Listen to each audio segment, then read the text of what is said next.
Hello everyone, আমি একটা daily রুটিনের ব্লগ নিয়ে আবার তোমাদের সামনে চলে এসেছি।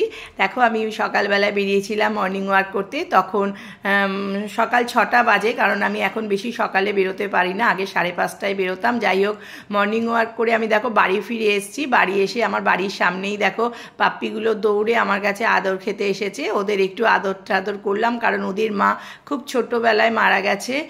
তো আমরা সবাই ওদের বড় করেছি। ওকে একটু বিস্কিট দিলাম খেতে। তারপর আমি ঘরে ঢুকে আমার ঘরের একটু কাজকর্ম, মানে ঠাকুরের একটু কাজকর্ম করে নিলাম। নিয়ে এরপরে একটুখানি দেখো, আমি প্রত্যেক দিনই এই গরম জলে লেবু দিয়ে খাই। তোমরাও খেতে পারো। এই লেবু জলটা আমার মানে সারা দিনের এনার্জি ড্রিঙ্কস বলতে পারো তোমরা। তো আমি এই লেবু জল, গরম জলে লেবু দিয়ে এটা প্রত্যেক দিনই খাই। তোমরাও খেতে পারো, যাদের অ্যাসিড হয় না তারা খেতে পারো। যাই হোক, তো এরপর দেখো মেয়েদের তো সব কিছুই কাজ করতে হয়। দেখো, আমরা এইসব কাজ করেও, সংসারের কাজ করেও আমরা ফেসবুকের এইসব কন্টেন্ট বানাচ্ছি।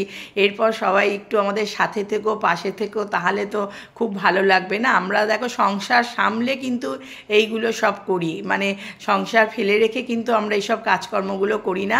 যাই হোক, আমার চা রেডি হয়ে গেছে। এবার আমরা লিকার চা খাবো। আমার হাজব্যান্ডও সাথে আছে। আমরা দুজনে মিলে এখন সকালবেলায় চাটা একসাথে বসেই খাই। তো চাটা খেয়ে এবার তো ব্রেকফাস্ট রেডি করতে হবে। ভাবছি কি ব্রেকফাস্টে করব। তা প্রথমে ভাবলাম একটু সুজি বানিয়ে নিই। তো দেখো, সুজিটা আমি ভালো করে ঘি দিয়ে ভেজে নেব। নিয়ে এর মধ্যে একটু কিশমিশ দিয়ে দিয়েছি, কারণ একটু ভালো করেই বানাতে হয়, নাহলে তো বুঝতেই পারছো বাড়ির ছেলেরা খেতে চায় না। এরপর সুজিটা আমি দুধ দিয়েই বানাবো। দুধ দিয়ে সুজি বানালে ভীষণ ভালো লাগে খেতে। কোনো জল দিই না আমি সুজিতে। দেখো, সুজি মোটামুটি আমার হয়ে এসছে। এর মধ্যে এখন আমি চিনিটা দিয়ে দিলাম, আর একটু এলাচ গুঁড়ো করে দিয়েছি। একটু এলাচ দিলে বেশ গন্ধটা ভীষণ ভালো হয় খেতে, এই আর কি। আর তোমরা ব্রেকফাস্টে কে কী খেলে একটু বলো, কারণ ব্রেকফাস্ট বানাতেই আমার দেখো কতটা টাইম চলে যাচ্ছে। তো প্রথমে তো সুজি বানালাম ব্রেকফাস্টে। সুজি দিয়ে তো আর হয় না সকালের ব্রেকফাস্ট।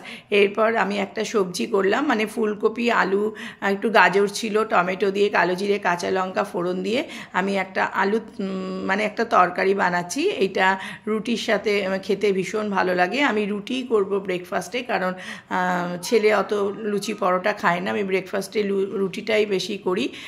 তো রুটির তরকারি মোটামুটি আমার রেডি হয়ে এসছে। দেখো, তরকারিটা কিন্তু সত্যি এই শীতকালে এই ফুলকপি দিয়ে তরকারি করলে না রুটির সাথে খুব ভালো লাগে খেতে। তো আমার তরকারিও হয়ে গেছে, এদিকে রুটিও করা হয়ে গেছে। তো আমি এখন ব্রেকফাস্ট সবাইকে দিয়ে দিই খেতে। এই দেখো, বরের এখন ব্রেকফাস্ট রেডি করছি। প্রথমে বরকে দিয়ে দিই খেতে, মানে আমার হাজব্যান্ডকে খেতে দিয়ে দেবো প্রথমে, তারপরে ছেলের ব্রেকফাস্ট রেডি করব। আর আরেকটা কি, ছেলে তো সারা সপ্তাহে ভাত খেতে চায় না। ওকে প্রত্যেক দিন রুটি দাও, ও দুবেলা রুটি খায়। তো বয়েল মানে কোনো কিছু সবজি অতটা খাওয়া হয় না, তো বেরিয়ে যায়। তো তাই ওকে একটুখানি রুটির সাথে পেঁপে সেদ্ধও করে দিয়েছি। দেখো, আমি বললাম একটু পেঁপে সেদ্ধ খাওয়া, কারণ পেঁপে সেদ্ধ খাওয়া তো খুব ভালো।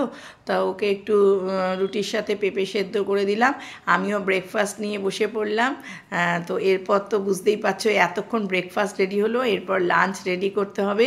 চলো ঠিক আছে, আর সময় নেই, পরে তোমাদের সাথে কথা বলবো। টাটা।